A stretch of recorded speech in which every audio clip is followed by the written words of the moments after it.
She was humiliated the moment she walked into the interview because of a wrinkled shirt, worn-down shoes, and a faded canvas bag slung over her shoulder.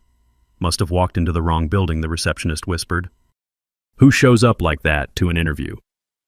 In the hiring room, they scrutinized every line of her resume, mocked her working-class background, and asked, with a smirk, "Do you really think you're refined enough to work here?" Emily just smiled, answering each question with quiet composure, unaware they were moments away from being outranked by the very woman they dismissed.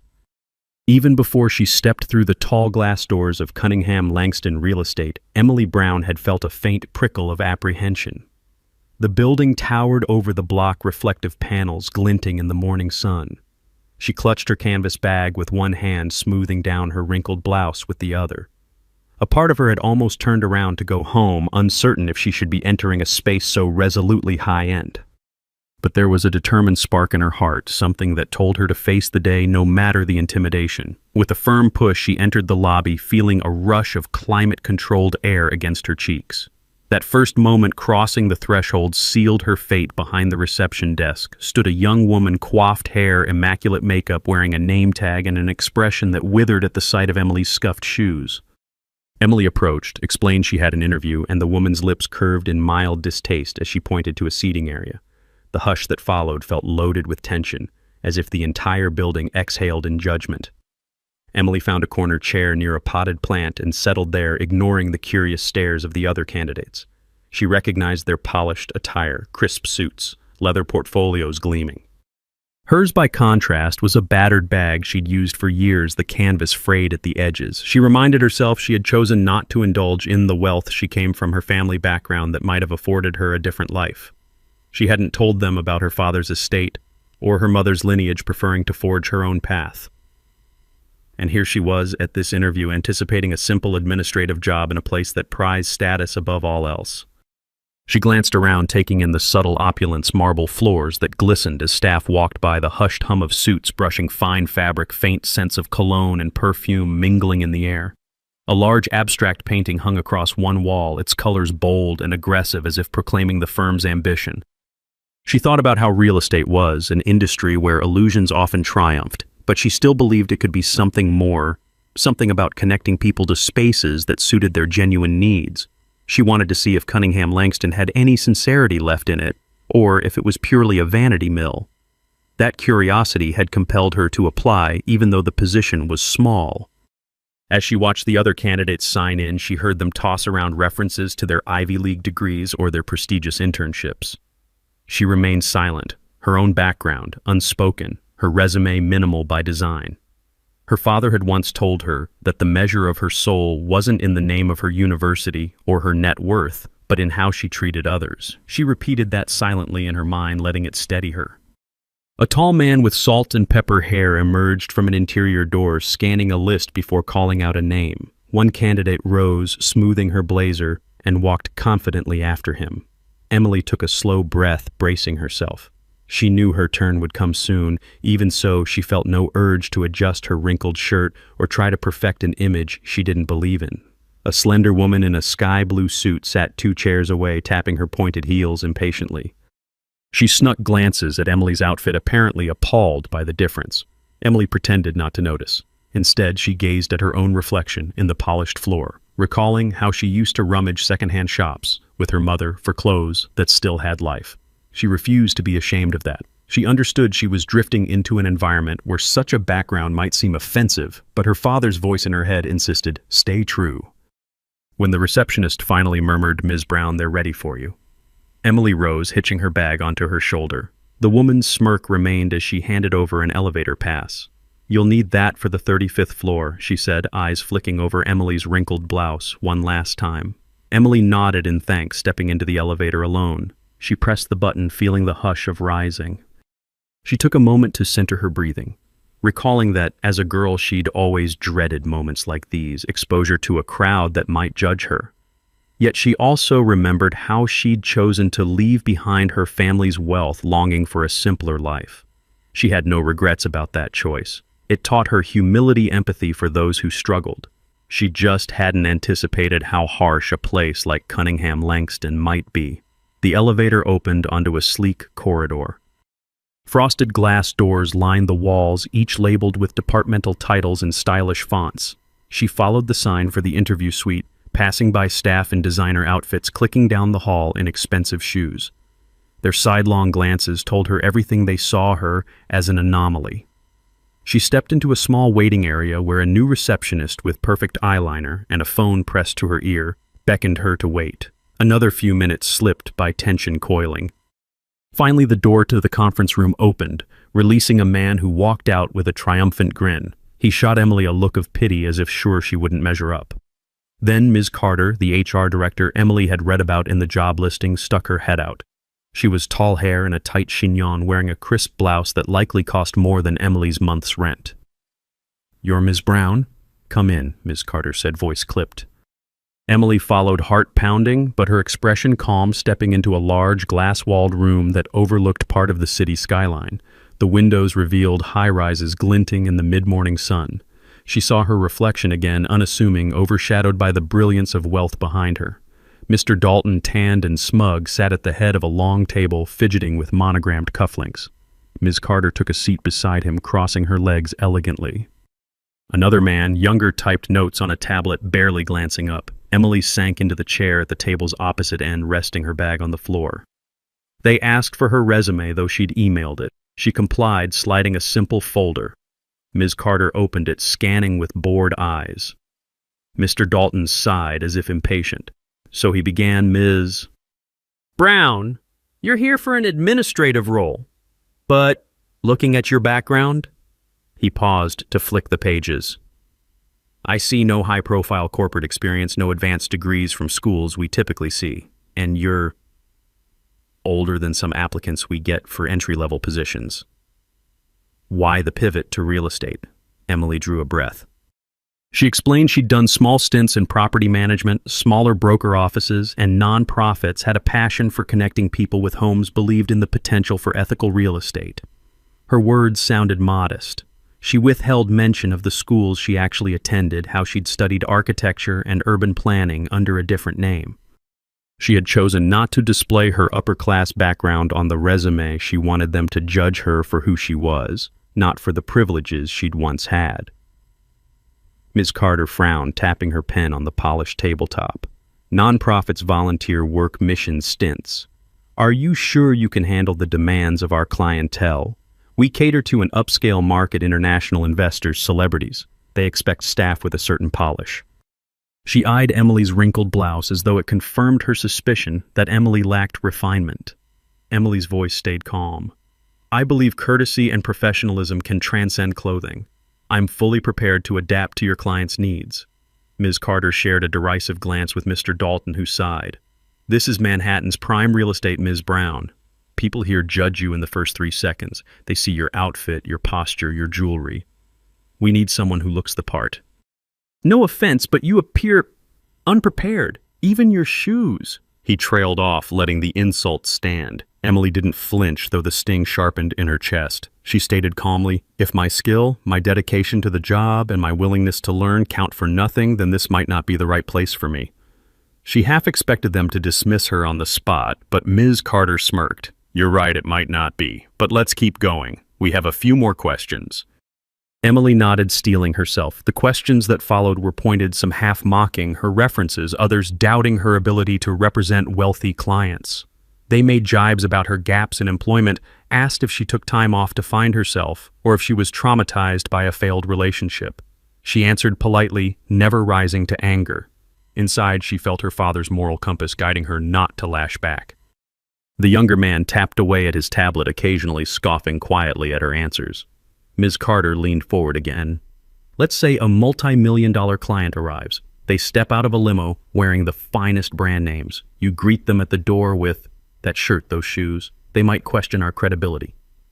"So how would you handle that moment?" Emily pressed her lips together, controlling the quiver of frustration. "I'd greet them with genuine respect," she said. "I'd ensure they felt heard. Most people are drawn to sincerity, not just appearances." Mr. Dalton sighed dramatically, flipping through her resume. "All right, well, we'll let you know. We have more candidates, ones who might align better with our corporate brand." The subtext was clear: leave. Emily Rose thanked them, ignoring the swirling mix of shame and relief. She stepped out, feeling the eyes of staff on her as she walked down the corridor. She managed to keep her posture straight until she reached the elevator, letting out a ragged breath as she descended. She had tried. That was all she could do. She spent the next few days returning to her routine scanning job boards, cooking simple meals, and volunteering at a local shelter. She tried to forget the stares, the quiet cruelty. But a call from an unknown number came a week later, summoning her to return for a final conversation. She found it odd that they wanted to see her again. She assumed they'd rejected her. Nonetheless, she went driven by curiosity. Once again, she stepped into the building's shimmering lobby. This time, the receptionist's eyes widened in faint surprise. "They told me to let you up to the top floor," the woman said with a forced politeness, handing Emily a new security pass. Emily thanked her, stepping into a different elevator. The top floor was rumored to be the personal domain of Margaret Langston, a woman seldom seen. She rode up, heart-pounding, uneasy. The doors opened onto a quieter hallway lined with understated art dimmer lighting that exuded calm confidence. A personal assistant, polished but not sneering, guided her to a door with no nameplate, opening it to reveal a modest office with a panoramic city view. A woman in her 50s, hair streaked with silver, wearing a simple blazer and dark jeans, stood behind a desk. Her posture radiated authority without pretension. "Emily Brown," she said, voice steady. "I'm Margaret Langston. I've been wanting to meet you." Emily's chest squeezed. So this was the founder, the rumored visionary who'd built Cunningham Langston from a tiny broker outfit to a real estate juggernaut. She nodded, stepping in carefully, feeling the hush of the environment. "Miss." Langston offered a seat. Emily sank into it, noticing Ms. Langston's keen gaze linger on her wrinkled blouse, then flick away, as if unimpressed by appearances. "I read about your interview with Mr. Dalton and Ms. Carter," Ms. Langston said. "And how they treated you. I have a certain interest in how new candidates are welcomed, or unwelcome as the case may be." Emily swallowed, remembering every humiliating question. She said nothing, letting Ms. Langston continue. "They tested your background, your composure. They mocked your clothes, your gaps in employment. And you never once lost your calm or offered them a story about your personal background which might have changed their tune correct." Emily frowned slightly, unsure how Ms. Langston knew. Ms. Langston offered a small smile. "We do thorough research, Ms. Brown. Let's just say I know your father's estate, your mother's lineage. You've deliberately concealed it, I see." Emily's cheeks warmed. She realized Ms. Langston must have had her ways to dig deeper. I didn't want to rely on them," Emily admitted quietly. "I wanted to be judged for me." Ms. Langston nodded. "Yes, that's precisely why we need you in a position of leadership here." Emily felt her heart pound like a drum. "Leadership," she repeated. Ms. Langston chuckled. "I own Cunningham Langston entirely, Ms. Brown. I've grown disappointed in how the staff have become vain gatekeepers, forgetting that at our core we help people find homes. I wanted to see if there was anyone left who valued genuine courtesy over posturing. You, Ms. Brown, passing that humiliating interview with grace proved you have a moral compass aligned with my founding values." Emily blinked, the logic crashing over her. She recalled her father's lessons about not flaunting wealth or status. She realized Ms. Langston had intentionally orchestrated a scenario to reveal the staff's arrogance. Ms. Langston continued, "I plan to step back soon. I want the new owner, my successor, to bring humility back into real estate. That will be you if you accept. You'll be the controlling stake, the figure who leads us forward. Mr. Dalton, Ms. Carter, and the rest will answer to you." The swirl of disbelief nearly unmoored Emily. She stammered, I don't have corporate management experience to run a giant firm." Ms. Langston's eyes gleamed with confidence. "You'll learn. I'll mentor you. Your resume stripped of your background showed me you prefer to stand on your own feet, not nepotism. That is exactly the spirit I want here. So say yes, and we begin the transition. Or say no, and I'll find someone else. But I believe you'll say yes." The hush that followed was electric. Emily realized that with a single word she could upend the entire power structure that once ridiculed her. But she recalled why she'd come to real estate in the first place, a desire to reconnect people with the idea of home as a comfort, not a commodity. She whispered a single yes, her voice trembling. Ms. Langston exhaled in relief, stepping around the desk to shake Emily's hand firmly. "Then welcome to your new reality." That day, everything changed. The next few weeks were a blur of documents, discreet board meetings, and strategic planning with Ms. Langston. They kept the process under wraps, letting the staff continue unawares. Meanwhile, Emily studied the firm's portfolio in detail, from high-end penthouses to commercial developments. She discovered corners of the business that championed affordable housing or philanthropic projects. Initiatives Ms. Langston had quietly funded, overshadowed by the firm's more glamorous deals. She found her convictions aligning with those modest philanthropic wings. She prepared for the moment she'd be unveiled as the new majority owner, ready to instill a spirit of empathy in a place once defined by elitism. She often recalled that humiliating interview, how Ms. Carter asked if she was refined enough. Now, ironically, Ms. Carter would be reporting to her. Emily felt no thirst for revenge. She simply wanted fairness. She remembered her father's steady voice: "Power is best used to protect, never to humiliate." When the day of the official announcement arrived, Ms. Langston summoned the executive staff to a grand boardroom. The room was bright with morning sun, the glass windows showcasing the Manhattan skyline. Mr. Dalton waited with smug expectancy. Ms. Carter fidgeted with her phone. The rest of the board murmured about expansions in Europe. Ms. Langston entered Emily at her side, hearts pounding. Ms. Langston addressed the group calmly. "I have called you here to inform you of my retirement. I've enjoyed building this firm from nothing, but it's time for me to hand control to my successor. That successor is Ms. Emily Brown." Gasps rippled around the table, eyes whipping toward Emily, who stood in the same wrinkled blouse she'd worn at the interview, as if to underscore the irony. Ms. Langston continued, "She will assume majority ownership and the role of CEO once the legalities finalize. I expect full cooperation from everyone." The hush was deep, broken only by Mr. Dalton's stuttering attempt to protest. Ms. Carter's face drained of color. They both recalled their mocking words, realizing they had scorned the future boss. Ms. Carter whispered something about, "But she wore... we had no idea." Ms. Langston silenced her with a glance. "That's precisely the problem, Ms. Carter. You judged by appearance, not substance." Emily stepped forward, inhaling slowly. She felt her legs tremble but forced calm into her voice. "I'm not here to enact vengeance," she said. "However, I do plan significant changes. This firm must become a place where skill and integrity matter more than brand labels. We will reevaluate the staff structure. Those who have shown repeated contempt for others may find they don't belong here." Mr. Dalton's jaw tightened. Ms. Carter's posture sagged. Others in the room wore expressions ranging from shock to excitement. Ms. Langston placed a hand on Emily's shoulder, a show of support. That concluded the meeting, leaving the room in stunned disarray. In the following days, Mr. Dalton quietly resigned. Ms. Carter attempted a desperate apology, claiming ignorance of Emily's background, but Emily's condition for her to remain was that she accept a demotion and retraining on ethics. Ms. Carter, not wanting to lose her livelihood, complied with shame. With the top seats reshuffled, Emily worked tirelessly to rebuild the internal culture. She introduced new guidelines forbidding discrimination based on attire, background, or superficial impressions. She personally oversaw the creation of a staff mentorship program where employees were encouraged to share knowledge, not flaunt credentials.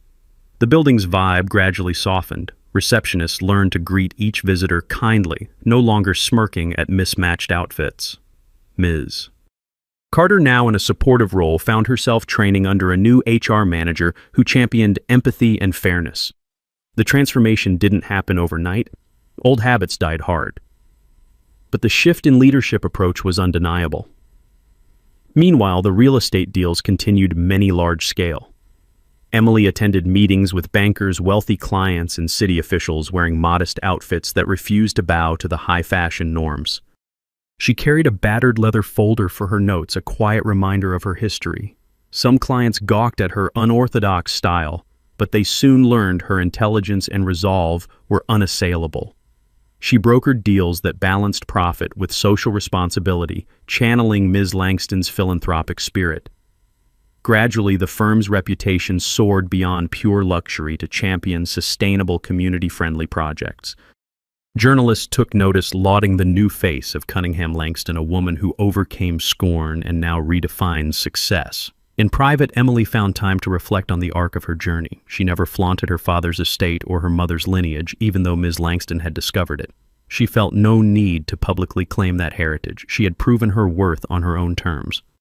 One evening, while tidying her new CEO office, she discovered an old photograph tucked behind a filing cabinet, an image of Ms. Langston in her youth wearing cheap clothes, standing beside a rundown property. It reminded Emily how wealth can come from humble beginnings. She pinned that photo on a corkboard by her desk, a daily reminder that real value resides in determination, not brand labels. The staff occasionally noticed the picture and asked about it. Emily only smiled, saying it symbolized the firm's true roots. She made time to help the lower-level staff learning their stories and championing their promotions if they had talent and passion. She saw echoes of herself in them, overlooked, ridiculed for not fitting a certain mold. Under her leadership, Mapleheart, once a place of cruelty for job candidates, transformed into a role model for inclusive hiring. Eventually, she changed the entire dress code policy, removing the requirement for high-end suits, focusing on competence. Some longtime employees balked, but the new wave of hires embraced the refreshing stance. The company's profits soared ironically as grateful employees poured their hearts into the work. They recognized the intangible bond that forms when a workplace respects everyone. Throughout the year, Ms. Langston watched from a supportive distance, content that she'd chosen correctly. She officially stepped aside, leaving Emily as the uncontested head of the firm. The day Ms. Langston finally retired, the staff organized a modest farewell in the lobby, and she used her farewell speech to praise Emily's humility and brilliance. In that moment, the memory of the humiliating interview felt almost mythical, like a parable about prejudice, overshadowed by the truth that one quiet candidate changed an entire empire. Emily and Ms. Langston embraced, tears glistening. Then Ms. Langston walked away with a calm smile, leaving Emily to captain the ship. After that, Emily initiated expansions into affordable housing projects in neglected neighborhoods, forging alliances with local nonprofits. She directed part of the firm's profits into community revitalization, believing that real estate's real purpose was to serve, not merely exploit. She kept her private life modest, living in a simple apartment, though she could afford more. She refused chauffeur-driven cars, preferring to ride the subway or walk to the office. Reporters occasionally tried to spin her as the anti-luxury CEO, but she never engaged the label wars. Instead, she stayed consistent, respectful, measured, and quietly revolutionary in how she redefined success. She also took time to personally meet job candidates from varied backgrounds, ensuring no one endured the cruelty she once faced. Seeing people's relief that their clothing or background wouldn't disqualify them gave her an indescribable satisfaction. Some staff from the old regime, like Ms. Carter, still whispered about how strange it was that Emily didn't flaunt her wealth or lineage. But they couldn't deny the results. The employees found a new sense of belonging. Clients admired her sincerity. The board, initially wary, conceded that profits soared more than ever, boosted by public goodwill and stable expansions. The entire tower that once symbolized snobbery became a beacon of a modern, empathetic approach to real estate. To honor that shift, Emily had a small plaque placed in the interview room where she'd first been mocked, inscribed with the words, "Value is found in truth, not trappings." She didn't label it with her name, but employees who noticed it understood its significance. The conversation around the water cooler changed from petty gossip about designer suits to excited talk of new community projects, new ways the firm could do business with heart. When asked about her father's estate or her mother's background, Emily only ever said, "They taught me love is unconditional, that I don't need to prove myself to those who can't see beyond clothes." That statement alone became part of the internal ethos among employees, many of whom started adopting a more grounded lifestyle, or at least a more empathetic approach. The building's lobbies, once echoing with stiletto heels and cold remarks, now occasionally saw employees dressing comfortably, not under threat of losing credibility. The shift was slow and not universal. There would always be holdouts clinging to old, elitist ways, but the tide had irrevocably turned. Years from that humiliating day, the story of Emily's interview became a piece of company lore, recounted with awe by new hires who marveled at how a woman wearing scuffed shoes and a wrinkled blouse ascended to ownership. Some retold it as a cautionary tale about prejudging applicants. Others saw it as a testament to Ms. Langston's cunning test of character. Emily herself rarely discussed it, except to remind staff that each person who enters the firm's doors deserves genuine respect. She found quiet satisfaction in seeing new employees from humble backgrounds excel under her watch, freed from the shackles of superficial expectations. She felt that every small victory, like an intern from a low-income family winning a scholarship for advanced training, honored her father's memory. She still wore the same style of clothes, ignoring suggestions that she dressed the part. That was part of her message: real competence shouldn't hide behind brand logos. Late one night, after finishing a round of reviewing philanthropic proposals, Emily took the elevator down to the lobby. She passed the spot where she'd once sat, a nobody among suited elites. The memory flashed the receptionist's smirk, the hushed laughter. Now, a different receptionist manned the desk, a young man who greeted every visitor with a warm smile, no matter their attire. Emily paused, letting the memory linger. She breathed in the building's subtle hush, grateful for how far they'd come. She stepped outside into the Manhattan darkness, the air cool on her cheeks. The city lights glowed, a mosaic of possibility. She thought about returning home to a quiet meal or taking a walk along the block. She felt the city's pulse in her bones. Then she walked down the sidewalk, blending with the night, secure in the knowledge that dignity, once tested, had become her armor. She had turned shame into a platform for kindness, rewrote everything from within, and that was enough. If this story reminded you of someone you once were, or someone you once ignored, sit with it a moment. Dignity doesn't shout, it waits. If you felt something like it, share it with someone who needs to know they were always more than what they wore.